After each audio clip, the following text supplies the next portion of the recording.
So ஒரு fantastic one pot dish இது இருந்ததுன்னா வெறும் இது கூட ஒரு கட்டோரி தயிர், அந்த தயிருக்கு மேலே கொஞ்சம் சீரகத்தூளை போட்டு கொடுத்துருங்க, வேறு எதுவுமே வேணாம், அவ்வளோ நல்லாயிருக்கும். அப்படி இல்லையா நல்லா சுட்ட அப்பளம், ஒரு 4 சுட்ட அப்பளம் இது ஒரு போல் கொடுத்துடுங்க.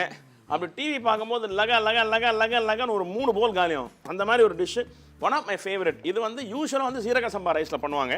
ஆனால் நான் இன்றைக்கி ஒரு ஃப்ளேவர்ஃபுல்லாக இருக்கணும், கொஞ்சம் ட்ரையாக, அதாவது டாஸ் பண்ணுற மாதிரி இருக்கணுன்ற ஒரு கான்செப்டில் பாஸ்மதி ரைஸில் பண்ணுறேன்.